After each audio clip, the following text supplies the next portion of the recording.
எங்களை அதிகமாக நேசிக்கிற நல்ல ஆண்டவரே, நாங்கள் துதிக்கிறோம், ஸ்தோத்திரிக்கிறோம்,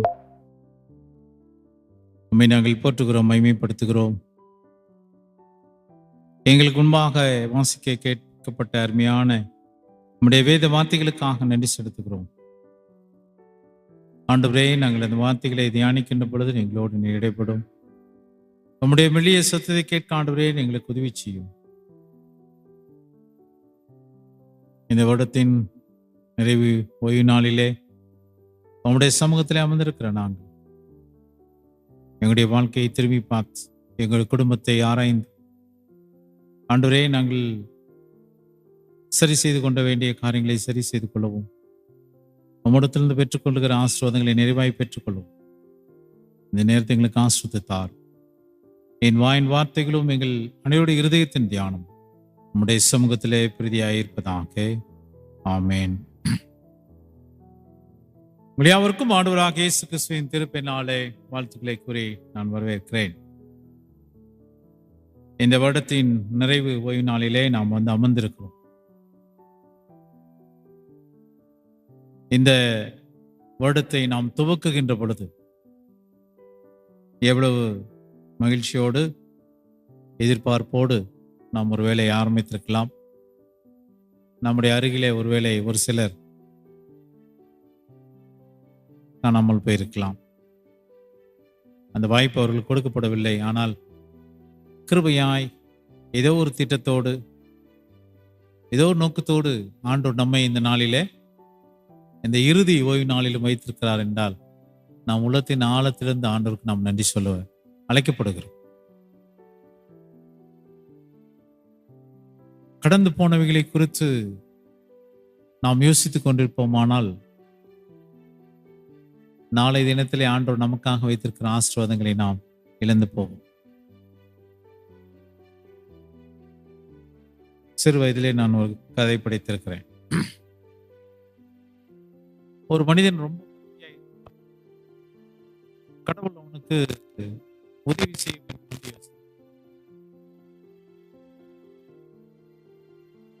அப்பொழுது அந்த மனிதனுக்கு நடந்து போகிற வழியிலே ஒரு ஒரு பொக்கிஷத்தை அவன் முன்பாக வைத்தார். அவன் எப்படியும் அந்த வழியாக வருவான், அதை அவன் எடுத்துக்கொள்வான் என்று சொல்லி இந்த மனிதன் நடந்து கொண்டிருந்தவனுக்கு இது புத்தியிலே திடீர் ஒன்று எண்ணம் வந்தது. நாம் இப்படி நடந்து கொண்டிருக்கிறோமே, கண்ணை மூடி நடந்து கொண்டால் எப்படி இருக்கும் என்று சொல்லி யோசித்தான். கண்ணை மூடி நடந்தால் எப்படி இருக்கலாம் என்று சொல்லி, ஆகவே அவன் என்ன செய்தான், சற்று கண்ணை மூடி நடக்கலாம் என்று சொல்லி அவன் கண்ணை மூடி நடந்தான். கடவுள் அவனுக்கு முன்பாக வைத்திருந்த அந்த பொக்கிஷத்தை தாண்டி என்ன செய்தான், கண்களை திறந்து அவன் போய்விட்டான்.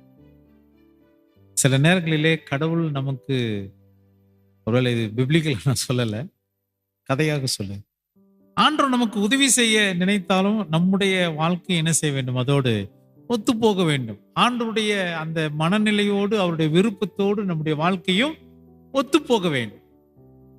ஒருவேளை இந்த வருஷத்தை நம்ம நினைக்கின்ற பொழுது, ஐயோ ஒரு வருஷம் முடிஞ்சு போச்சு, ஒருவேளை நம்ம சில உறவுகளை இழந்திருக்கலாம், குடும்பத்தின் மக்களை இழந்திருக்கலாம். ஆனாலும் தைரியமாய் இன்னும் ஒரு புதிய வருடத்தை ஆண்டுடைய ஒத்தாசையோடு உறுதியோடு நாம் எதிர்கொள்வதற்கு நாம் அழைக்கப்படுகிறோம்.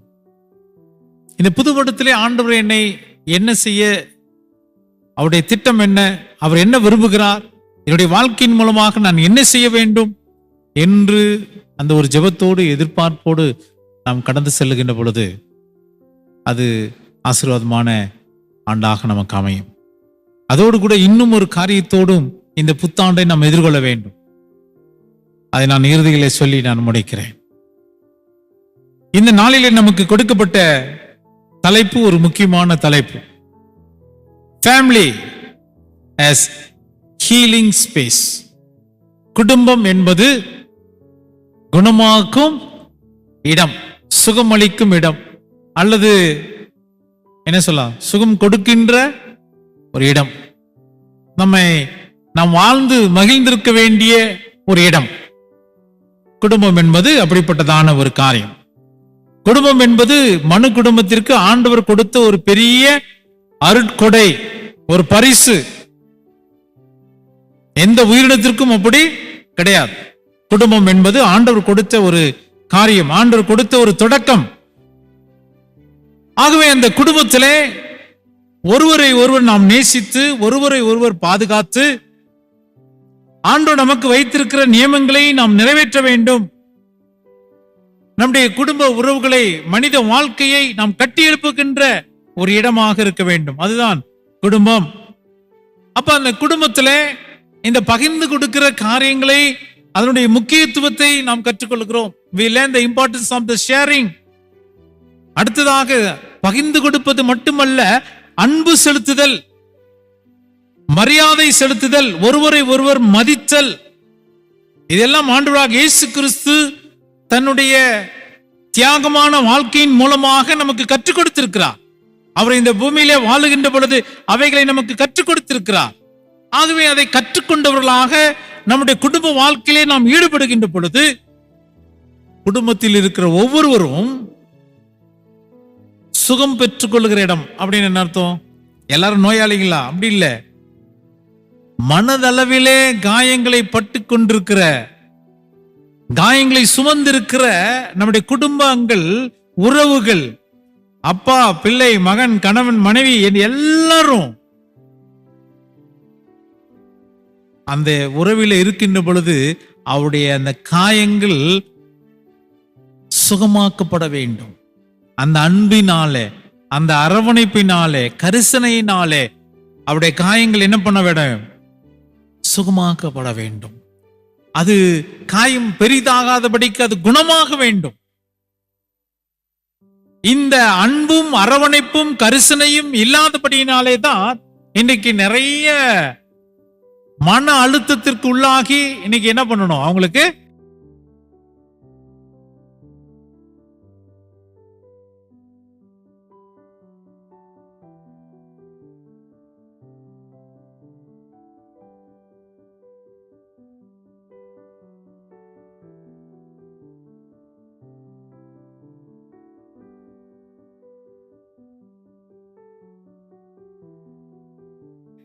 நம்ம பார்த்த உடனே சொல்லுவான், அவங்களுக்கு கொஞ்சம் கவுன்சிலிங் வேணுங்க, இவருக்கு கொஞ்சம் கவுன்சிலிங் வேணுங்க, ஐயா நம்ம அங்க போலாமா, அவருக்கு கொஞ்சம் கவுன்சிலிங் கொடுக்கலாமா? நிறைய காரியங்கள் இப்படி வருகிறது. ஏன்? குடும்பம் என்பது அந்த இதயத்திற்கு, மனதிற்கு ஏற்ற மருந்தை கொடுக்கவில்லை. மருந்தாக அந்த குடும்பம் அமையவில்லை. குடும்பம் என்பது இன்றைக்கு மன நோயாளிகள் உருவாகின்ற இடமாக இருக்கிறது. அழுத்தம், அதை ஒருவருக்கு ஒருவர் பகிர்ந்து கொடுக்க முடியாதபடினாலே, ஒருவர் பாரத்தை ஒருவர் சுமக்க முடியாததுனாலே, அதை தாங்களே சுமந்து அது அழுத்தம் அதிகமாகி அப்ப என்ன பண்றாங்க? புத்தி பேதலித்து போகிறது. அவங்களுக்கு அவங்களாவே பேசிட்டு இருக்கிறாங்க இல்லையா? நிறைய பேர் நம்ம பார்க்கிறோம், அவங்களே பேசிட்டு போவாங்க. நான் நிறைய முறை ஏமாந்துருக்கிறேன் இல்லையா? கடை வீதிகளில் போகும்போது திடீர்னு முன்னாடி வந்து யாராவது பேசும், நம்ம கிட்ட ஏதோ சொல்ல நினைச்சா பாவம். அவங்க அப்பதான் தெரியுது அவங்க என்ன பண்றாங்க. அப்படி அவங்களோட ஆக்ஷன் அதுதான். திடீர்னு நடந்துட்டு போவாங்க, திடீர்னு இன்னும் என்ன யார்கிட்டயும் பேசுற மாதிரி பேசுவாங்க. இன்னைக்கு செல்போனை மாட்டிட்டு என்ன பண்றாங்க? அவங்க பேசிட்டு இருக்கு, அது வேற இல்லையா? புத்தி பேதலிச்சு பேசுறாங்களா இல்ல எதில் இருக்கிறவங்கிட்ட பேசுறாங்களான்னு இன்னைக்கு தெரியல. மனநோயாளிகள் உருவாகின்ற இடமாக இன்றைக்கு குடும்பங்கள் இருக்கிறது. ஆனால் குடும்பத்தை உருவாக்கின ஆண்டோடைய எதிர்பார்ப்பு என்ன? அந்த மன நோய்க்கு குடும்பங்கள் எப்படி இருக்கணுமா? மருந்தாக இருக்க வேண்டும், ஆறுதல் கொடுக்கின்ற இடமாக இருக்க வேண்டும். அந்த எதிர்பார்ப்போடு தான் ஆண்டவர் குடும்பத்தை உருவாக்கினார், குடும்பத்தை உண்டாக்கி வைத்திருக்கிறார். ஒவ்வொரு குடும்ப உறுப்பினரும் இந்த குடும்பத்திற்குள்ளாக அவருக்கு குணப்பட வேண்டும். இந்த குணப்படுதல் வர வேண்டும் என்றால் என்ன இருக்க வேண்டும்? அந்த குடும்பத்திற்குள்ளாக மன்னிக்கின்ற தன்மை இருக்க வேண்டும். Forgiveness. ஏற்றுக்கொள்ளுகிற தன்மை இருக்க வேண்டும். அந்த இரக்கமும் மனதுருக்கமும் நிறைந்ததாக காணப்பட வேண்டும். அப்பொழுது அங்க என்ன இருக்கும்? மகிழ்ச்சி நிறைவாய் அது காணப்படுகின்ற இடமாக இருக்கு. நாம் கேட்கப்பட்ட இந்த 3 வேத பகுதிகளிலே நாம் பார்க்கின்ற பொழுது குடும்ப உறவுகளிலே வருகிற அந்த பிரச்சனைகளை நாம் பார்க்கிறோம்.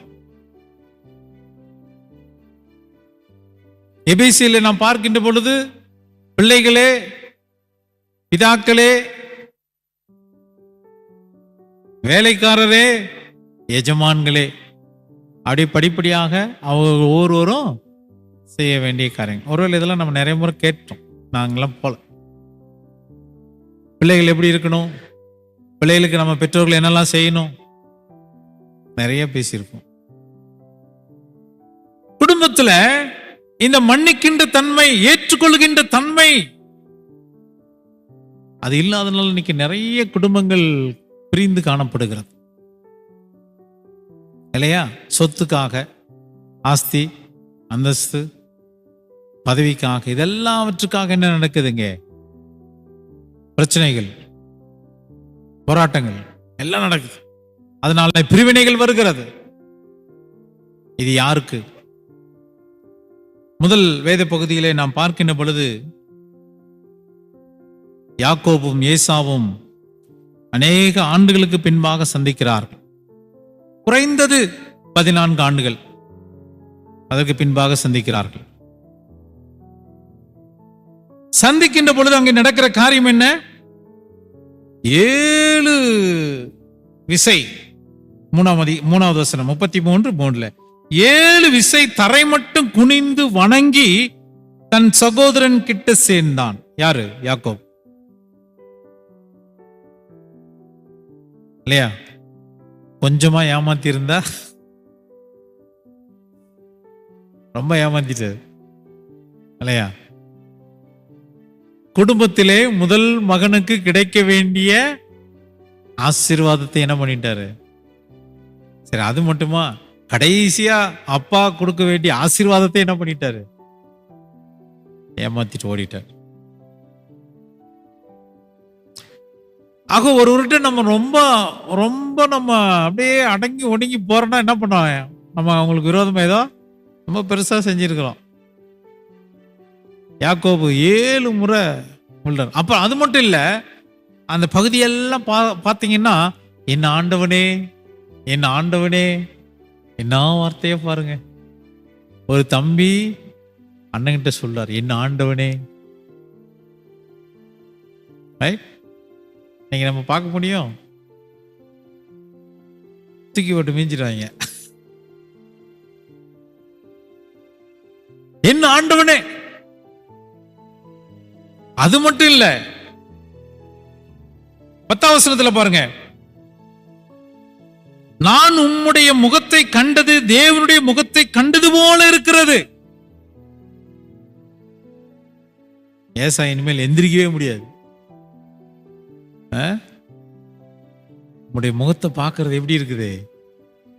தேவனுடைய முகத்தை பார்ப்பது போல இருக்கு. யாக்கோபுக்கு தெரியும் தேவனுடைய முகம் எப்படி இருக்குதுன்னு. ஏன்னா அதுக்கு முந்தின அதிகாரத்துல பாருங்க, 30வது வசனத்துல பாருங்க, போதும் நான் தேவனை, இங்க அண்ணங்கிட்ட வந்து என்ன சொல்லாரு? அந்த 32வது அதிகாரத்துல முதல் வசனத்தை பார்த்தோம்னா, அவர் தேவதூதர்களையும் பார்த்திருக்கிறார். யாக்கோபு யாரை பார்த்திருக்கிறாரு? தேவதூதர்களையும் பார்த்திருக்கிறார். தேவதூதர்கள் அவனை சந்தித்தார்கள். ஒருவேளை இதெல்லாம் நம்ம அப்படியே பாசிட்டிவா எடுத்துட்டோம்னு வச்சுங்களேன், நல்ல ஒரு சமாதானம் ஆகிறார்கள், ஒப்புரவு ஆகிறார்கள், பிரிந்தவர்கள் ஒன்றிணைகிறார்கள், பிரிந்த குடும்பம் ஒன்றிணைகிறது. ஆகவே ஒருவருக்கு ஒருவர் அங்க என்ன செய்கிறார்கள்? கழுத்தை கட்டிக்கொண்டு அழுகிறார்கள். பழைய கஷ்டம் எல்லாம் போயிடுச்சு, மனக்கசப்பு எல்லாம் போயிடுச்சு. இப்போ இந்த மூத்த மகனுக்கு கொடுக்க வேண்டிய, அண்ணனுக்கு கொடுக்க வேண்டிய எல்லா மரியாதை என்ன பண்றாரு? இப்போ சேர்த்து வச்சு மொத்தமா கொடுக்கிறார் யாக்கோபு. நமக்கு அப்படிதான் தெரியும், நான் அப்படி பார்க்கல. ஏனென்றால் யாக்கோபுடைய குணம் இன்னும் என்ன பண்ணல, மாறல. ஒப்புரவாகுதல் என்பது மிக முக்கியம். மேலோட்டமாக சமாதானத்திற்கு அல்ல, ஒப்புரவாகுதல் மிக முக்கியம். இன்னைக்கு நிறைய குடும்பங்களை நாம் பார்க்கின்ற பொழுது சமாதானமாய் இருப்பது போல தெரிகிறது, பார்வைக்கு சமாதானமாய் இருப்பது போல தெரிகிறது. ஆனால் அங்கே தேவை ஒப்புரவாகுதல். ஒப்புரவாகுதல் என்றால் என்ன? ஒளிவு மறைவின்றி ஏற்றுக்கொள்வது, மன்னிப்பது, மறப்பது. தேவன் எப்படி நம்மை ஏற்றுக்கொண்டார், நாம் எப்படி ஆண்டவரிடத்துல நம்முடைய பாவங்களை சொல்லி அறிக்கை செய்து அவரிடத்துல ஒப்புரவாகிறோமோ, அதுபோல குடும்பத்திலே நாம் ஒருவருக்கொருவர் ஒப்புரவாகுதல் வேண்டும். இன்னைக்கு நிறைய குடும்பங்கள் சமாதானமாய் இருப்பது போல தோன்றினாலும் நாம் சற்று கிளறினால் அது ஒரு போலியான மாய்மாலம். எங்க யாராவது ஏதாவது சொல்லிட்டா முடிஞ்சு போ, ஏதாவது ஒரு வார்த்தை சொல்லிவிட்டால், அதிகமாய் பேசிவிட்டால் அது ஆட்டம் கண்டுவிடும். அது வல்ல சமாதானம். அங்கே ஒப்புரவாகுதல் வேண்டும். முழுவதுமாய் மன்னித்து மறந்து ஏற்றுக்கொள்ளுகிற தன்மை ஒப்புரவாகுதல், அதுங்க இருக்கணும். இங்க யாக்கோபு ஏசாவிட்ட சொல்றாரு, நான் போலாம், எங்க வீட்டுக்கு வா, போலாம், செய்யிருக்கு வா, அங்கே நான் இருக்கிறேன். யாக்கோபு என்ன செய்யணும்? ஒப்புரவாகி இருந்தா. ரொம்ப நாள் அண்ணனோடு கூட வாழ முடியவில்லை, இப்பொழுது நாம் இணைந்து வாழ்வதற்கான வாய்ப்பு வந்திருக்கிறது. என்னுடைய சகோதரனோடு சேர்ந்து வாழுகிற வாய்ப்பு வந்திருக்கிறது. நான் யாருக்கு பயந்து கொண்டிருந்தோனோ, யார் எனக்கு தீமை செய்வான் என்று சொல்லி யோசித்தோனோ, அவன் என்னை வரவேற்று உபசரித்து என்னோடு கூட இருக்கும்படியாக அழைக்கின்ற பொழுது உண்மையாகவே அங்கே ஒப்புரவாகுதல் இருந்திருக்குமானால் 2 குடும்பங்களும் ஒன்றாய் வாழ்ந்திருக்க முடியும். ஆனால் என்ன நடக்குது? எல்லாம் இதுவரைக்கும் எவ்வளவு பேரை ஏமாத்தி இருக்கிறார், இப்ப மறுபடியும் அண்ணனை கடைசி முறையா ஏமாத்துறார். நீங்க முன்னாடி போங்க, நீங்க ஆடு மாடுகள்லாம் நடக்க முடியாது, செத்து போயிரும், கறவை மாடு இருக்குது இல்லையா, பிள்ளைங்கள்லாம் இருக்கிறாங்க, நீங்க ஒரு நாள் முன்னாடி போங்க, நான் ஒரு நாள் பின்னாடி வரேன். சேயிருக்கு அவன் புறப்பட்டு போனான். ஏசா பின்னாடி யார் போறா? யாக்கோபு போல, கடைசி வரைக்கும் போல. வேதத்துல அப்படி ஒரு நிகழ்வு இல்லவே இல்லை. மறுபடியும் எப்ப சந்திக்கிறாங்க? மறுபடியும் எப்ப சந்திக்கிறாங்க?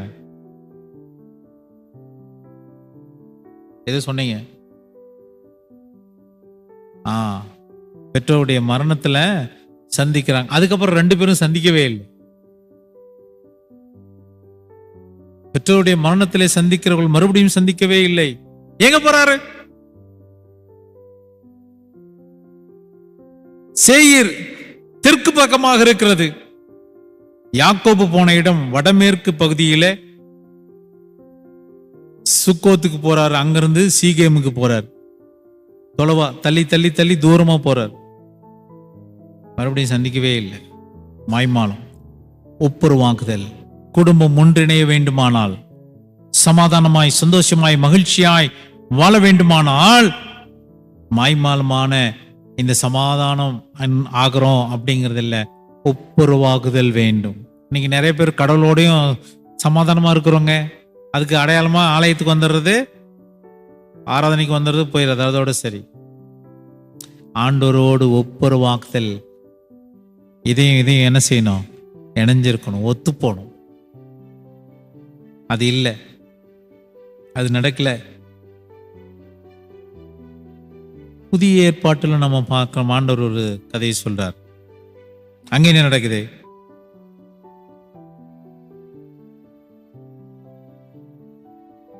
இளைய குமாரன், மூத்த குமாரன், இல்லை நமக்கு நிறைய தெரியும், நம்ம நிறைய அதுல இருந்து படிச்சிருக்கிறோம்.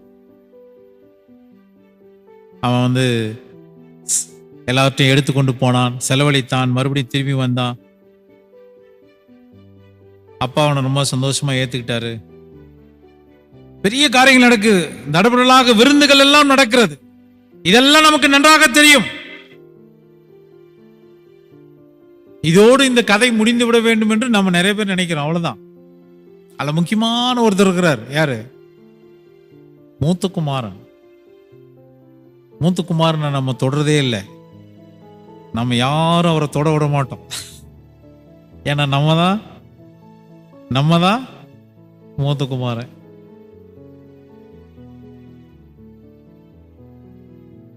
ஒவ்வொருவரும் எப்படி நிக்கிறோம்? மூத்த குமாரனா நிக்கிறோம். அவரை பத்தி யாரும் குறை சொல்லவே முடியாது. ஆனா நம்ம என்ன சொல்லுவோம்? எல்லாரும் பத்தியும் குறை சொல்லுவோம். இங்க என்ன நடக்குது பாருங்க. 15ஆம் அதிகாரத்துல வெளிப்படையாக அங்கே இளைய குமாரனுடைய எல்லா விதமான தப்பிதங்களையும் அவர் பட்டியல் போட்டு சொல்றார். இந்த மகனுக்கா இவ்வளவு காரியங்களை செய்ய வேண்டும், இதெல்லாம் செய்யணும், விருந்து செய்யணும். கோபத்தோடு அவன் சொல்லுகிறான். 29ஆம் வசனத்துல அவன் தகப்பனுக்கு பிரதியுத்தரமாக, இதோ இத்தனை வருஷ காலமாய் நான் உமக்கு ஊழியம் செய்து ஒரு காலம் உம்முடைய கற்பனைகளை மீறாதிருந்தும் என் சிநேகிதரோட நான் சந்தோஷமாய் இருக்கும்படி நீ ஒரு காலம் எனக்கு ஒரு ஆட்டுக்குட்டியாவது கொடுக்கவில்லை. வேசிகளிடத்தில் உம்முடைய ஆஸ்தி அழித்து போட்ட உம்முடைய குமாரனாக இவன் வந்தவுடனே கொளுத்த கன்றை இவனுக்காக அடிப்பித்தீரே என்றான். தன்னை குறித்து சொல்லுகின்ற பொழுதெல்லாம் அவர் எவ்வளவு நல்லவர், தன்னுடைய சகோதரனை குறித்து சொல்லப்படுகின்ற பொழுதெல்லாம் அவன் எவ்வளவு மோசமானவன். இன்னைக்கு நிறைய பேருக்கு என்ன ஒரு இதுன்னா, நாம் எவ்வளவு நல்லவர்கள் என்று சொல்லி நாம் செய்கிற காரியத்தை சொல்ல வருதில்லை, மற்றவர்கள் செய்கிற தப்பிதங்களை சொல்லி அவர்களை விட நாங்கள் எவ்வளவு நல்லவர்கள், மற்றவர்களை குற்றம் சொல்லிதான், மற்றவர்களை குறை சொல்லிதான் நம்ம நல்லவங்கன்னு சொல்லணும். பரிதாபமான காரியம். ஆனால் இளைய குமாரனை குறித்து பேசுகின்ற பொழுது, மூத்த குமாரனுடைய அவனுடைய தன்மைகளை நாம் பார்க்கின்ற பொழுது, அவருடைய சில குணாதிசயங்களை பார்க்கின்ற பொழுது ரொம்ப ஆச்சரியம். எப்பொழுதும் தந்தைக்கு கீழ்ப்படுகிற ஒரு மகன், குடும்பத்திற்கும் அந்த கிராமத்திற்கும் எந்த விதத்திலும் கெட்ட பேரை கொண்டு வராத ஒரு மகன், போதுமான நண்பர்களை உடையவர். அவருடைய கனவெல்லாம் இருக்குது, என்னைக்காவது ஒரு நாள் நான் என்ன செய்வேன், என்னுடைய நண்பர்களோடு இணைந்து விருந்தை கொண்டாட வேண்டும், அவருக்கும் ஒரு விருந்து வேண்டும். அப்போ ஒரு நல்ல மகனாக, நல்ல ஒரு கீழ்ப்படிதல் உள்ள மகனாக இளைய மகனை ஒப்பிட்டு பார்க்கின்ற பொழுது ஒரு பரிசுத்தவான், ஆல்மோஸ்ட் ஒரு பரிசுத்தவான். ஆனால் அது ரெண்டு மட்டுமே நம்முடைய குணாதிசயத்தை தீர்மானிப்பதற்கு போதாது. ஆண்டவர் கொடுத்த 2 கற்பனை இருக்கிறது. எல்லாவற்றையும் சுருக்கி எவ்வளவு என்ன சொன்னாரு? முதல்ல அவரிடத்துல முழு மனதோட என்ன பண்ணணும்? அன்பு கோரணும். அப்புறம் உன்னை நேசிக்கிற மாதிரி பிறனை. இந்த கதையில இந்த தகப்பனார் யாரை குறிக்கிறார்? யாரை நம்ம பார்க்கிறோம்? கடவுளை பார்க்கிறோம். அவர் வந்து பிதாவை போற பார்க்கிறோம். அவரையும் அந்த மகன் நேசிக்கல, தன்னுடைய சகோதரனையும் நேசிக்கல. அடிபட்டு போச்சா? இப்ப மூத்த குமாரனை எல்லாரும் நம்ம உடனே ஏத்துக்க மாட்டோம் இது இல்லையா? அது எப்படிங்க? எல்லாத்தையும் அழிச்சு விட்டான். இவன் எப்போ உங்க கூட இருந்து வேலை பார்த்துட்டு இருக்கிறான். அவனு இவனு ஒன்னா. மன்னிப்பு பெற்றுக் கொள்ளுகிறவர்கள் என்ன பண்றாங்க? சந்தோஷமா சீக்கிரம் போயிடறாங்க. நான் அடிக்கடி சொல்றது அதுதான். யாரெல்லாம் அங்க வரமாட்டாங்கன்னு நம்ம நினைக்கிறோமோ அவங்க சந்தோஷமா ஆடுவாங்களாம். ஏன்னா அடே எனக்கு இந்த அருகதையே கிடையாது, ஆனா என்ன உள்ள விட்டுட்டாங்களே பரலோகத்துக்குள்ள, சந்தோஷமா அதை என்ஜாய் பண்ணுவாங்க. உள்ள போயிருவோம் நினைக்கிறவங்க உள்ள போய் என்ன பண்ணுவாங்க? அது சந்தோஷமா அனுபவிக்க முடியாது. இவெல்லாம் வந்துட்டாங்க, இவங்கெல்லாம் வந்துட்டாங்களே, இது எப்படி? குடும்பத்துல அன்பு செலுத்தி ஏற்றுக்கொள்ள முடியவில்லை என்றால் இந்த மூத்துக்குமாரனுடைய நிலைமை தான். ஒரு ஆட்டுக்குட்டியை வைத்து விருந்து செய்ய வேண்டும் என்பது அவருடைய எதிர்பார்ப்பு. ஆனால் இங்கே ஒரு பெரிய கொளுத்த கன்றை அடித்து விருந்து நடக்கிறது. அதிலே பங்கு பெற முடியாதபடி வருத்தத்தோடு எங்க இருக்கிறாரு? வெளியே நிற்கிறதை நாம் பார்க்க முடிகிறது. என்ன நடக்கிறது? Self righteousness. மூத்த குமாரனுடைய பாவம் என்னது? செல்ஃப் ரைச்சியஸ்னஸ், சுயநீதி. அவனை மாதிரி நான் இல்ல, என்னுடைய தம்பியை போல நான் இல்லை, அவன் செலவழித்தது போல வேசிகளிடத்தில் நான் பணத்தை செலவழிப்பதில்லை, குடும்பத்தின் சொத்தை நான் அழித்து விடவில்லை, நீ சொல்றதெல்லாம் நான் செஞ்சிட்டு இருக்கிறேன், இதுவரைக்கும் நான் உங்ககிட்ட ஒரு ஆட்டுக்குட்டியை கூட நான் இன்னும் வாங்கல. எவ்வளவு நீதிமான். ஆனா நமக்கு இப்படியெல்லாம் இருந்துட்டு உடனே அவனுக்கு கொளுத்த கண்டு அடிக்கின்ற பொழுது நம்மளாலே தாங்க முடியவில்லை. அது எப்படி இந்த ஆசீர்வாதம், இந்த மகிழ்ச்சி அவருக்கு கிடைக்கிறது? பெருமை. என்னை போல அவர்கள் இல்லை. எப்பொழுது நான் கீழ்ப்படிந்திருக்கிறேன், இவன் கீழ்ப்படியவே இல்லை. யோனா மாதிரி உள்ளத்தின் ஆழத்திலிருந்து நாம் செய்கிற காரியத்தை செய்ய வேண்டும். ஆண்டவருக்கு கீழ்ப்படுகிறோமா, நேசிக்கிறோமா, அன்பு செலுத்துகிறோமா, உள்ளத்தின் ஆழத்திலிருந்து வர வேண்டும். யோனாவும் தான் போய் சொன்னாரு, எல்லாம் நீங்க எல்லாம் ஆண்டவர் உங்களை அடிக்கலான்னு முடிவு பண்ணிட்டார். ஆனா வெளியே ஓடி என்ன பண்றவன், இது எப்ப நடக்கும் அப்படின்னு அவன் பார்த்துட்டு இருக்கிறான். இது எப்பொழுது நடக்கும்? அது நடக்காத பொழுது தான் செத்து போனால் நலமாயிருக்கும் என்று அவன் நினைக்கிறான். பாருங்களேன், அப்படின்னா உள்ளத்துல எவ்வளவு வெறுப்போம், கோபம் இல்லையா? ஆனால் ஆண்டவர் அன்பு செலுத்தணும்னு சொல்ற, உன்னை நேசிக்கிற மாதிரி பிறனை நேசி அப்படின்னு சொல்லி சொல்ற. அந்த மூத்த மகனுடைய காரியத்தை யோசித்து பாருங்க. தன்னுடைய பிதாவினுடைய எண்ணம் என்ன, தன் தகப்பனாருடைய எண்ணம் என்ன? ஒவ்வொரு நாளும் அவர் இளைய குமாரன் வருவான் வருவான் என்று அவர் பார்த்து கொண்டே இருக்கிறாரே. அவனுக்கு தெரியும், தன்னுடைய பிதா அப்பாவினுடைய நோக்கம் தெரியும், ஆசை புரியும். அவர் பார்த்து கொண்டே இருக்கிறார். இன்றைக்கு இளையகுமாரன் வீட்டுக்கு வந்தது கூட அவருக்கு தெரியவில்லை. வேலைக்காரனிடத்தில் கூப்பிட்டு விசாரிக்கிறார், இது என்ன காரியம்? வேலைக்காரன் சொல்றான், உங்களுடைய இளைய சகோதரன் வந்து விட்டார், கொளுத்தை கண்டு அடித்திருக்கிறார். உடனே அவன் கோபம் அடைந்து வெளியே ஓடுது. இப்ப கடவுள் பாருங்க, பிதா அப்பா மறுபடியும் வெளியே ஓடி வர்றார். இளைய குமாரனுக்காக வெளியே ஓடி வந்தவர் மூத்த குமாரனுக்காக ஓடுறார். அவன் காணாம போனான், மறுபடியும் வந்துட்டான். அவன் செத்து போனான்னு நினைச்சவன் உயிரோட வந்துட்டான், சந்தோஷப்படு என்று சொல்லி அவனை அழைக்கும்படியாக அங்கே வருகிறார். கோபம். அப்போ பெருமை, கோபம், சுயநீதி இருக்குமானால் மற்றவர்களை மன்னிக்க முடியாது, மற்றவர்களை ஏற்றுக்கொள்ள முடியாது, அன்பு செலுத்த முடியாது. the joy of forgiveness கிடைக்காது. ஏன்னா நம்ம மன்னிக்க மாட்டோம், ஏற்றுக்கொள்ள மாட்டோம், அந்த சந்தோஷம் இருக்காது. உள்ளே சென்றிருப்பானே ஆனால் உடைந்து போன உறவு கட்டப்பட்டிருக்கும்.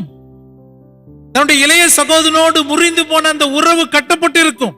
தன்னுடைய அப்பாவினுடைய விருப்பத்தை நிறைவேற்றினேன் என்கிற அந்த சந்தோஷம் இருந்திருக்கு. அப்பாவையும் நான் திருப்திப்படுத்தினேன் என்கிற அந்த சந்தோஷம் மூத்த குமாரனுக்கு கிடைத்திருக்கும். ஆட்டுக்குட்டிக்காக ஏங்கினவர் கொளுத்த கன்று விருந்தில பங்கு பெறுவதற்கான வாய்ப்பு இருந்திருக்கும். எல்லாவற்றையும் அவர் இழந்து போனதை நாம் பார்க்க முடிகிறதே.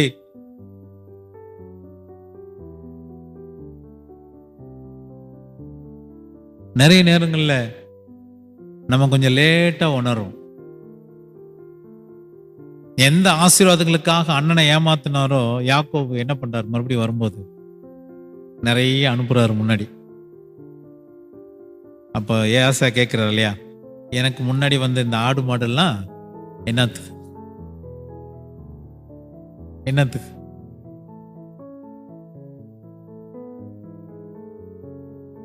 அவர் பசிக்காக இல்லையா, கூழுக்காக என்ன பண்ணாரு, உரிமையெல்லாம் விட்டு கொடுத்துட்டு நான் சாக போறேன், எதுக்கு இதெல்லாம் அப்படின்னு அந்த உரிமையெல்லாம் விட்டு கொடுத்தார். ஆனா அவரும் அப்படியே இல்லை, இவரும் கூழ் காய்ச்சற நிலைமையில் இல்லை. ஆண்டவர் திரளாய் பெருக பண்ணி இருக்கிறார். திரளாய் பெருக பண்ணி இருக்கிறார். ஆனால் ஒன்றும் இல்லாத சூழ்நிலையிலே நம்முடைய அன்பு எப்படிப்பட்டதாக இருக்கிறது, பகிர்ந்து கொடுக்கிற தன்மை எப்படிப்பட்டதாக இருக்கிறது, ஏற்றுக்கொள்ளுகிற காரியம் எப்படிப்பட்டதாக இருக்கிறது.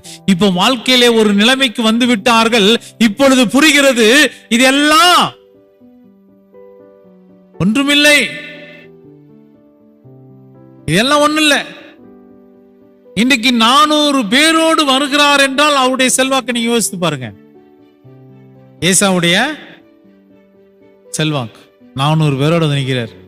இவர் திரளான வேலைக்காரர்களோடு வேலைக்காரிகளோடு ஆடு மாடுகளோடு 2 குடும்பம். வெறுங்கையா போனேன், 2 பரிவாரமா வரேன். இவருக்கும் பயங்கர ஆசீர்வாதம்.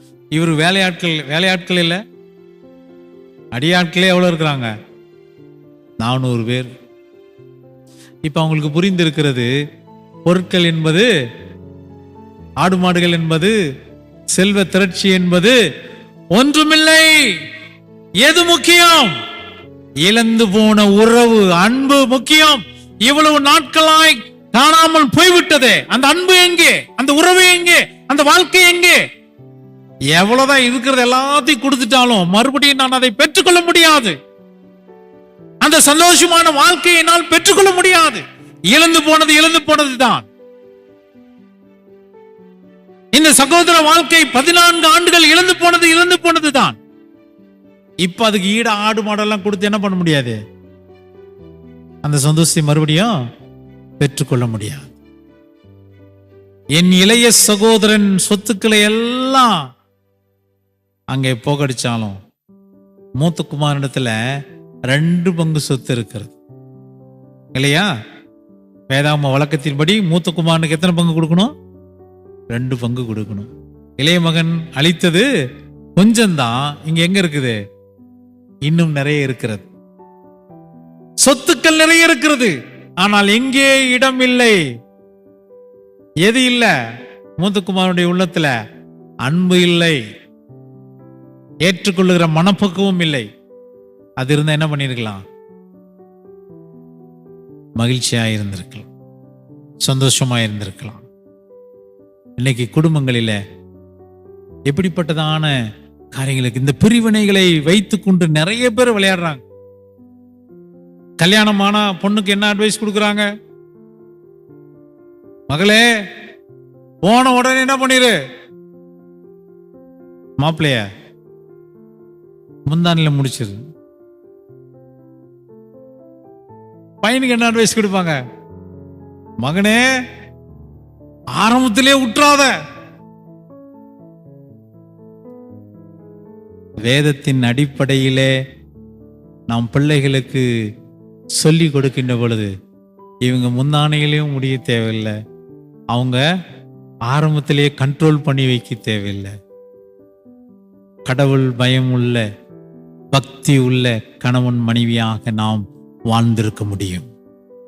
தெய்வ பயமுள்ள குடும்பத்தை கட்டியெழுப்ப முடியும். தெய்வ பயமுள்ள பிள்ளைகளை பெற்றெடுக்க முடியும். தவறான ஆலோசனைகள், நான் தான் இப்படி வாழ்ந்துட்டேன், நான் தான் இப்படி ஏமாலியா இருந்துட்டேன், நீ புத்தியா இருந்துக்கோ, ஜாக்கிரதையா இருந்துக்கோ என்று சொல்லி குடும்பங்களை பிரித்து வைக்கின்ற அவங்களுக்கு ஐயோ. தயவு செய்து தவறான யோசனைகளை சொல்லாதீங்க.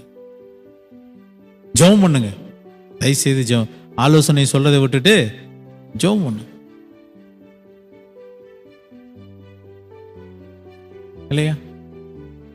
போய் மாய்மாலமான வாழ்க்கை. இந்த 2 பேரும் ஆரம்பத்துல பாக்குறாங்களே, கட்டி பிடிச்சு அழுகுறாங்க. அழுது சமாதானமாயி ஒப்புரவாயி ஒரே இடத்துல போயிருக்கணும். ஆளுக்கு ஒரு திசையில மறுபடியும் பிச்சுட்டு ஓடுறாங்க. மாய்மாலமான சமாதானத்தினாலே நீங்கள் உலகத்தை ஏமாற்றலாம், சக விசுவாசியை ஏமாற்றலாம், வீட்டுக்கு பக்கத்துல இருக்கிறவங்களை ஏமாற்றலாம், கடவுளை ஏமாற்ற முடியாது இல்லையா? நம்ம நிறைய இடங்களை பார்க்கலாம். கணவன் மனைவி அவங்க நடந்துக்கிற முறைய, கணவனை பார்த்தா மகாராணி மாதிரி மனைவியை நடத்துவார். அப்பா பார்க்குற மற்ற லேடிஸ் எல்லாம் பொண்டாட்டியை எப்படி நடத்துறார், எவ்வளவு மரியாதையா வச்சுக்கிறார், வீட்டுக்கு போனாதான் தெரியும். அடிமையா இருப்பது. வாய் பேச முடியாத அந்த அம்மா பேசுறாருன்னா அவ்வளவுதான், முடிஞ்சு. அதே போல மனைவிமார்களை நம்ம பார்க்கிறோம். கணவர் கண்ணு சிச்சா பார்த்தாவே போதும், உடனே என்ன பண்ணிடுவாங்க, அவ்வளவு நடக்கும். ஆனா வீட்டுக்கு போனா செமத்தியா சாத்திடுவாங்க இல்லையா? கணவன்களை அடிக்கிற மனைவிமார்கள் இருக்கிறாங்க, மனைவி அடிக்கிற கணவன்மார்கள் இருக்கிறாங்க. 2 பேருக்கும் ஐயோ, 2 பேருக்கும் ஐயோ. எப்படிப்பட்ட ஒரு முன்மாதிரியை வைக்கிறீர்கள் உங்களுடைய பிள்ளைகளுக்கு? எப்படிப்பட்ட முன்மாதிரியை வைக்கிறீர்கள்? குடும்பம் என்பது குணமாக்குகின்ற இடம். ஒருவருடைய மன வலிகளை, வேதனைகளை, வருத்தங்களை அது குணமாக்குகிற இடம், தைரியத்தை கொடுக்கிற இடம், தைரியம் பெற்றுக்கொள்கிற இடம். வெளியிலே எல்லா காரியங்களையும் சந்தித்து வருகிற ஆண்மகனுக்கு ஒரு தைரியத்தையும் ஆறுதலையும் மன உறுதியும் கொடுக்கிற இடமாக குடும்பம் இருக்க வேண்டும். அதை யாரும் முன்னின்று செய்யணும்? மனைவி செய்யணும். விடுங்க, இது இல்லைன்னா பரவாயில்ல, பார்த்துக்கலாம், தைரியமா இருங்க என்று சொல்லி உற்சாகப்படுத்த வேண்டும். ஒருவேளை வேலைக்கு போகிற மனைவியாக இருந்தால் கணவர் உறுதுணையாக இருக்கணும். நீ அங்க போன, இங்க போன, இவர்கிட்ட பேசுன, அங்க பேசுன என்று சொல்லி வருத்தங்களையும் வேதனைகளையும் கொடுக்கின்ற, சந்தேகப்படுகின்ற கணவனாக இருக்கக்கூடாது. அப்படின்னா நீங்க வேலைக்கு அனுப்ப வேண்டாம், வீட்டிலே வச்சுக்கோங்க. ரைட்? பிள்ளைகள், பெற்றோர்கள் அவருடைய வருத்தங்களுக்கும் பாரங்களுக்கும் கண்ணீர்களுக்கும் மருந்து போடுகிற இடமாக இல்லம் அமைய வேண்டும். எதற்கு படுக்கை அறை, எதற்கு ஓய்வு, உறக்கம்? அந்த காயங்களுக்கு மருந்து போடுகின்ற இடம், அந்த காயங்கள் ஆறுகின்ற நேரம். குடும்பங்கள் குணமட வேண்டும், மனவலிகள், வேதனைகள் நீங்க வேண்டும். இல்லனா மனநோயாளிகள் அதிகமா உருவாக்குகின்ற இடம். அதனாலதான் நீங்க நிறைய எல்லாம் சைக்காட்ரிஸ்ட் டாக்டர்ஸ் இருக்காங்க, கவுன்சிலிங் கொடுக்கிறதுக்கு நிறைய பேர் இருக்கிறாங்க. இன்னைக்கு கவுன்சிலிங் கொடுக்கறேன்னு சொல்லி என்ன பண்றாங்க நிறைய பேர், அவங்க உள்ள புகுந்து அவங்க பங்குக்கு என்ன பண்றாங்க, குடும்பங்களை உடைத்துக் கொண்டிருக்கிறார்கள். தெய்வ ஜனமே, கடவுளை முன்னிலைப்படுத்துங்கள். நம்மை நேசிக்கிற ஆண்டவர் எப்படி வாழ வேண்டும் என்று சொல்லி வேதத்திலே நமக்கு கற்றுக் கொடுத்திருக்கிறார். அதற்கு கீழ்ப்படியுங்கள், அதை தியானியுங்கள். குடும்பமாய் ஒவ்வொரு நாளும் அமர்ந்து அதை வாசியுங்கள், பிள்ளைகளுக்கு முன்பாக வாசியுங்கள், ஜெபியுங்கள். எப்பேற்பட்ட மன அழுத்தத்தையும் இந்த குடும்பமாய் நீங்கள் அமர்ந்து ஜெபிக்கின்ற பொழுது ஆண்டவர் அதை சுகமாக்க முடியும். உங்க மனைவி கிட்டையும் உங்க கணவன் கிட்டையும் நீங்க சொல்ல முடியாத ரகசியத்தையா, பெற முடியாத ஆறுதலான வார்த்தையா நம்ம காசு கொடுக்கிற டாக்டர் உங்களுக்கு சொல்லிடுவார். அவர்கள் பேசாத இதமான வார்த்தைகளையா வெளியில உங்களுக்கு சொல்ல போறாங்க. குடும்பத்திற்கு முதலிடம் கொடுங்கள், குடும்பத்தை மதியுங்கள், குடும்பத்தினுடைய காரியங்களை நீங்கள் கவனித்து பாருங்கள்.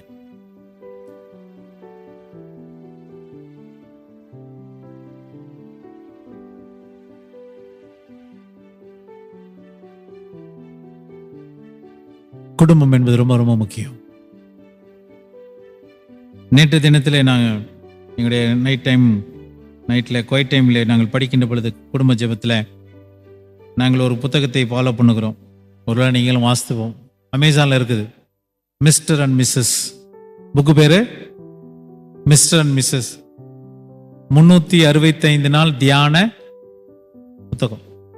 வேற ஏதாவது வாங்கிடாதீங்க, மிஸ்டர் அண்ட் மிஸ்ஸஸ். இந்த நாளுடைய நேற்று நாளுடைய தலைப்பு என்னன்னா, இந்த ஹெவன் ஆஃப் ஹோம். இப்பதான் ஒரு பக்கம் இப்படிதான் இருக்கும். நல்ல அருமையான புத்தகம். நான் செகண்ட் ஹேண்ட்ல வாங்கிட்டு வந்தேன். ரொம்ப ரொம்ப யூஸ்ஃபுல்லா இருக்கு. வேதத்தின் அடிப்படையில் எழுதப்பட்ட சத்தியங்கள் இருக்கு, படிங்க. அதுல சொல்லப்பட்ட கருத்துக்களை சொல்லி நான் முடிக்க விரும்புகிறேன். If marriage and parenting were easy, we wouldn't need advice. திருமணமும் பெற்றோர்களாக இருப்பதும் எளிதாக இருக்குமானால் நமக்கு அட்வைஸே தேவையில்லை. மூத்த விசுவாசிகள் நமக்கு அறிவுரை சொல்ல வேண்டிய அவசியம் இல்லை. பரிசுத்த ஆவியானவர் நமக்கு பலனை கொடுக்க வேண்டிய அவசியம் இல்லை. ஆனா இன்னைக்கு நம்முடைய குடும்பங்களை பார்க்கின்ற பொழுது நம்ம என்ன செய்ய வேண்டி இருக்கிறது? என்ன செய்யணுமா? Ask God for teachable heart. கற்றுக்கொள்ளுகிற இருதயத்தை ஆண்டவரிடத்துல கேளுங்கள். கற்றுக்கொள்ளுகிற இருதயத்தை ஆண்டவரிடத்துல கேளுங்கள், ஜெபியுங்கள். ஆண்டு உங்களுக்கு விசேஷித்த பார்வையை, கண்களை கொடுக்க வேண்டும் என்று. எதற்காக? உங்களுடைய குடும்பத்திலே உள்ளவர்களுடைய தனித்தன்மைகளை பார்க்கும்படியாக, அவர்களை நேசிக்கும்படியாக, அவர்களுடைய காரியங்களை கவனிக்கும்படியாக. இன்னைக்கு நம்ம ஒண்ணுமே பார்க்க மாட்டோம். வீட்டில் உள்ள காரியங்களை எல்லாம் நம்ம சரியா கவனிக்கிறதே இல்லை. கடவுளத்துல கேளுங்க, நல்ல பார்வையை கொடுக்கணும்னு சொல்லி. நம்ம பார்வையில எப்படி? அதே எப்படி இருக்குது, இதே எப்படி இருக்குது, இதே இப்படி செய்யல, குறை கண்டுபிடிக்கிற அந்த பார்வை மாறணும். அப்ப ஆண்டவரத்துல கேட்கணும், ஆண்டவரே விசேஷித்த பார்வையை கொடுங்க, தனித்தன்மைகளை, திறமைகளை, தாளந்துகளை பார்க்கும்படியாக, நாங்கள் நேசிக்கிற மக்களுடைய பார்வைகளை பார்க்கும்படியாக எங்களுக்கு உதவி செய்யுங்கள் என்று சொல்லி ஸ்பீக் வேர்ட்ஸ் ஆஃப் என்கரேஜ்மெண்ட்.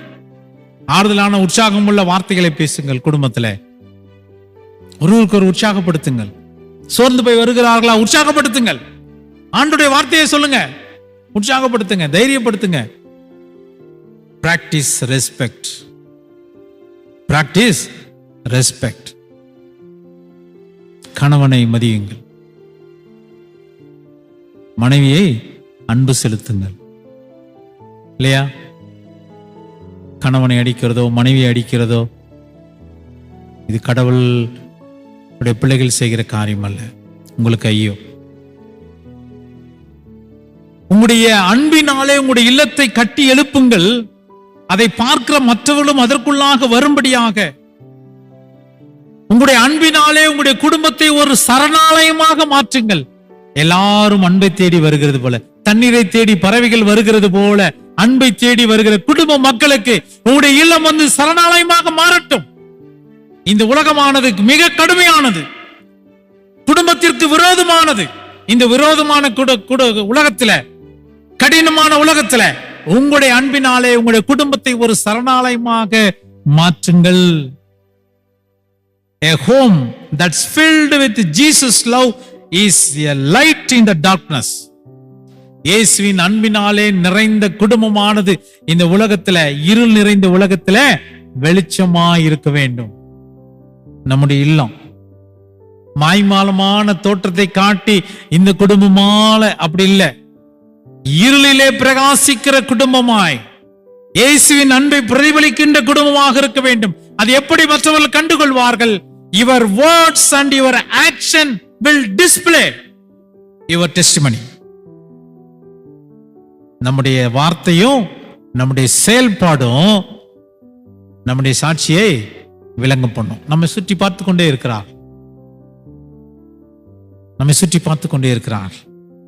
அப்போ இப்படி நீங்கள் இருக்கின்ற பொழுது you grow in kindness, purity and self control. அன்பிலே வளர முடியும், பரிசுத்தத்திலே வளர முடியும், சுய கட்டுப்பாட்டிலே நீங்கள் வளர முடியும். இதை பார்க்கிறவர்கள், இந்த குடும்பத்தை, இப்படிப்பட்ட மக்களை ஆண்டவர் இவ்வளவு அழகாய் மாற்றி இருக்கிறாரே என்பதற்கு நீங்கள் சாட்சிகளாய் இருப்பீர்கள். நான் சொன்னேன் ஆரம்பத்திலே ஒன்று சொல்லி நான் முடிக்கிறேன் என்று சொல்லி. புத்தாண்டை எதிர்நோக்கி இருக்கிறோம். புத்தாண்டு ஆராதனையில கலந்து கொண்டு ஆசீர்வாதங்களை பெற்றுக்கொள்ள வேண்டும், இப்படி ஜெபிக்கணும், இப்படி முடிவெடுக்கணும்னு சொல்லி யோசிச்சிருக்கிறீங்களா? அந்த ஆராதனையிலே பங்கு பெறுவதற்கு முன்பாக நீங்கள் இந்த முடிவோடு செல்ல வேண்டும். உங்களுடைய குடும்ப உறவுகளை முதலிலே சரி செய்யுங்கள். பிரச்சனையோடு பிரிந்து கிடக்கிற குடும்பங்களை ஒன்றிணையுங்கள். ஒருமனப்பட்டவர்களாய், ஒப்புரவாக்கப்பட்டவர்களாய் நீங்கள் புத்தாண்டு ஆராதனையிலே பங்கு பெறுங்கள். இல்லைன்னா நீங்க என்னதான் போய் ஜெபம் பண்ணாலும் ஆசீர்வாதம் எல்லாம் கிடையாது. ஒப்புரவாக்கப்பட்ட மக்களாக ஒன்றிணைந்து ஒருமனப்பாட்டோடு நீங்கள் ஆராதனையிலே பங்கு பெறுங்கள். இன்னைக்கே போய் இந்த முயற்சி எடுங்க. இன்னைக்கே போய் இந்த முயற்சி எடுங்க. குடும்பங்களை ஒன்றிணையுங்கள். தயவுசெய்து அடுத்த குடும்பங்களை தலையிட்டு நீங்கள் கும்மி அடிக்க வேண்டாம். உங்களுடைய குடும்பத்தை நீங்கள் ஒன்றிணைத்து புத்தாண்டு ஆராதனையிலே சமாதானத்தோடு பங்கு பெறுங்கள். மற்றவர்களை மன்னித்த அந்த மகிழ்ச்சியோடு பங்கு பெறுங்கள். மற்றவர்களை ஏற்றுக்கொண்ட அந்த மகிழ்ச்சியோடு பங்கு பெறுங்கள். ஆண்டவர் உங்களை ஏற்றுக்கொள்வார், உங்களை மன்னிப்பார், உங்களை ஆசீர்வதிப்பார். நம்ம சரி செய்ய வேண்டியதை சரி செய்யாதபடிக்கு எத்தனை புத்தாண்டிலே நம்ம போய் கலந்து கொண்டாலும், எத்தனை வாக்குத்தத்த ஆராதனையிலே கலந்து கொண்டாலும் உயர்வில்லை, உயர்வில்லை. குடும்பங்களை சரி செய்யுங்கள், ஒன்றிணையுங்கள், மன்னியுங்கள், மறவுங்கள், ஒப்புரவாகுங்கள். இந்த புத்தாண்டிலே, வரப்போகிற புத்தாண்டிலே ஆண்டவர் உங்களுடைய மன வேண்டுதல்களை, மன விருப்பங்களை உங்களுக்கு அருள் செய்வார். உங்களுடைய மன விருப்பங்களை ஆண்டவர் உங்களுக்கு அருள் செய்வார். நீங்கள் செய்ய வேண்டியதை செய்தால் கட்டாயம் ஆண்டவர் உங்களை ஆசீர்வதிப்பார். ஜெபம் செய்வோம். நீங்கள் அதிகமாக நேசிக்கிற நல்ல ஆண்டவரே, உம்மை நாங்கள் துதிக்கிறோம், ஸ்தோத்திரிக்கிறோம். உம்மை நாங்கள் போற்றுகிறோம், மகிமைப்படுத்துகிறோம். இந்த அருமையான நாளுக்காக நன்றி செலுத்துகிறோம். குடும்பம் என்பது அது ஒரு குணமளிக்கின்ற இடமாக, சுகமளிக்கின்ற இடமாக, அது ஒரு வாழ்ந்து மகிழ்ந்திருக்கின்ற இடமாக எங்களுக்கு நீர் ஆசீர்வதித்து தாரும். ஒருவேளை இதுவரை இருக்கிற எல்லா மன இறுக்குகள், வேதனைகள், வருத்தங்கள், பாரங்கள், ஆண்டவரே எங்களுக்கு உள்ளாக கொதித்துக் கொண்டிருக்கிற விரோதங்கள், கோபங்களை ஆண்டவரே எங்களை விட்டு நீக்கும். மற்றவர்களை மன்னிக்க எங்களுக்கு உதவி செய்யும். மற்றவருடைய குறைபாடுகளையே பார்த்து கொண்டிராதபடிக்கு எங்களுடைய குறைபாடுகளை நாங்கள் பார்த்து எங்களை ஒப்பு கொடுக்க ஆண்டவரே எங்களை மன்னியும் என்று சொல்லி நாங்கள் ஜெபிக்கிறோம். சுவாமி, என்னை மன்னியும் ஆண்டவரே, எங்களை மன்னியும் ஆண்டவரே, எங்களை நீ சுத்தப்படுத்தும் ஆண்டவரே. நாங்கள் மற்றவர்களை குறை சொல்லாதபடிக்கு எங்களுடைய குறைகளை நாங்கள் சரி செய்து கொள்ள எங்களுக்கு நீர் உதவி செய்யும். எங்களுடைய குடும்பத்தை சரி செய்ய உதவி செய்யும் ஆண்டவரே. ஒருவரை ஒருவர் நாங்கள் மன்னித்து குடும்பமாய், சந்தோஷமாய், மகிழ்ச்சியாய் இந்த புத்தாண்டின் ஆராதனையில் நாங்கள் பங்கு பெற உம்முடைய ஆசீர்வாதத்தை பெற்றுக்கொள்ள எங்களுக்கு நீர் கிருபை செய்ய வேண்டுமாய் இயேசு கிறிஸ்துவிலே வேண்டிக் கொள்கிறோம் நல்ல பிதாவே, ஆமென்.